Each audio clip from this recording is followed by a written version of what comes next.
Hello friends, today we will discuss about in this video liquid drop model। Liquid drop model को समझने से पहले हम लोग न्यूक्लियर फोर्स के बारे में समझेंगे, उसके बाद हम लोग लिक्विड ड्रॉप मॉडल को अच्छे से समझेंगे। तो पहला पॉइंट क्या है न्यूक्लियर फोर्स में? Nuclear force are short range force about 10⁻⁻16 meter. Nuclear force जो है वो शॉर्ट रेंज फोर्स के लिए होता है, मतलब 10⁻⁻16 मीटर, बहुत ही सीमित क्षेत्र के लिए ही लगता है, बहुत ही कम, मतलब शॉर्ट रेंज फोर्स के लिए ही लगता है। Next point, it is assumed that nucleons in a nucleus interact with nearest nucleon and this force does not extend to all the nucleons present in nucleus. This is called the saturation of force.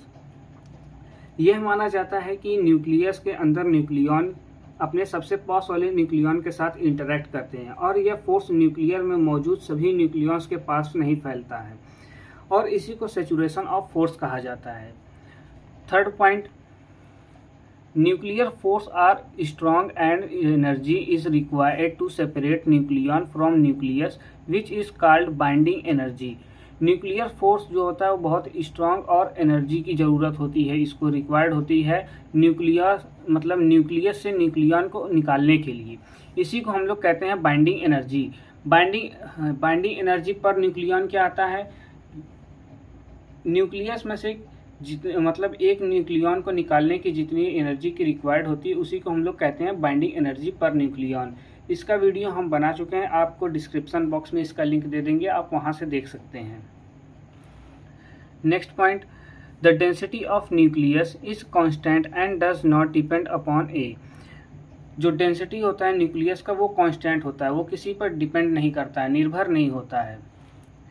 Taking all these properties of nuclear force in mind, nucleus is considered as incompressible drop of liquid, such as model of nucleus is known as liquid drop model।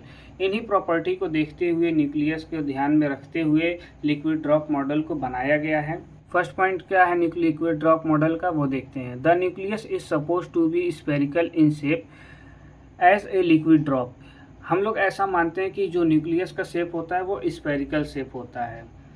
The spherical shape is due to attractive nuclear force between the nucleons. Spherical shape होने की वजह से क्या होता है, nucleus के अंदर nuclear force जो होते हैं वो बहुत अट्रैक्टिव हो जाते हैं, न्यूक्लियंस को अट्रैक्ट करने लगते हैं। There is a potential barrier on a surface of nucleus. देखिए, पोटेंशियल बैरियर का काम करता है सरफेस ऑफ न्यूक्लियस, मतलब न्यूक्लियस के ऊपर। This is similar to the force of surface tension which acts upon the liquid drop. मतलब एकदम बिल्कुल वैसे काम करता है जैसे कि किसी लिक्विड ड्रॉप के ऊपर जो है सरफेस टेंशन फोर्स लगाया जाता है, उसी तरीके से पोटेंशियल बैरियर न्यूक्लियस के ऊपर ऐसा वर्क करता है। Third point, liquid drop model. The molecule of liquid drop interact with neighbouring molecule only. मतलब लिक्विड ड्रॉप क्या करता है, अपने नेबरिंग मॉलिक्यूल के साथ इंटरैक्ट करता है। It means molecular force is short range force. इससे यह पता चलता है कि जो मॉलिकुलर फोर्स होते हैं वो बहुत शॉर्ट रेंज फोर्स होते हैं। Similarly to nucleons interact only with the neighbouring nucleons. मतलब ठीक वैसे ही जैसे कि लिक्विड ड्रॉप क्या करते हैं, अपने नेबरिंग के साथ इंटरैक्ट करते हैं अपने उसके मॉलिक्यूल्स, वैसे ही न्यूक्लियंस क्या करते हैं, अपने नेबरिंग के साथ, नेबरिंग वाले न्यूक्लियन के साथ इंटरैक्ट करते हैं। Fourth point, the density of A liquid drop is independent of its volume. मतलब जो लिक्विड ड्रॉप होता है उसकी डेंसिटी क्या होती है, इंडिपेंडेंट होती है वॉल्यूम के ऊपर। In a similar manner the nuclear density is also independent of its volume. ठीक इसी तरीके से न्यूक्लियर डेंसिटी क्या होता है, इंडिपेंडेंट होता है वॉल्यूम के लिए।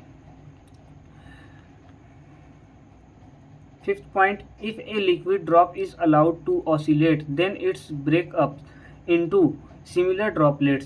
लिक्विड ड्रॉप क्या करता है, जब ऑसिलेट होते हैं ये क्या करते हैं, आपस में टूट जाते हैं और छोटे छोटे ड्रॉपलेट्स में टूट जाते हैं। This phenomena is similar to the nuclear fission. इसी तरीके से न्यूक्लियस के अंदर भी होता है। इसी फिनोमेना को क्या कहते हैं, न्यूक्लियर फिजन कहते हैं। लास्ट पॉइंट क्या है, six point, If the temperature of liquid drop rises, then its molecule evaporate। जब हम लोग टेम्परेचर देने लगते हैं तो क्या लिक्विड ड्रॉप मॉडल क्या करता है, इवेपोरेट होने लगते हैं, उसके मॉलिक्यूल्स क्या करते हैं, इवेपोरेट होने लगते हैं। In the same way, if A nucleus is given the energy by bombardment of nuclear projectile then the compound nucleus is formed। और जब हम लोग न्यूक्लियस के ऊपर बम्बार्टमेंट कराने लगते हैं, एनर्जी देने लगते हैं न्यूक्लियर फोर्सेस में, तो क्या होता है कि वो कंपाउंड न्यूक्लियस बना लेते हैं। This compound nucleus emit the nuclear radiation, और ये कंपाउंड न्यूक्लियस क्या करते हैं, न्यूक्लियर रेडिएशन को इमिट करते हैं। तो आज के वीडियो में यही रखते हैं लिक्विड ड्रॉप मॉडल को। मिलते हैं किसी नए वीडियो में न्यूक्लियर फिजिक्स के साथ।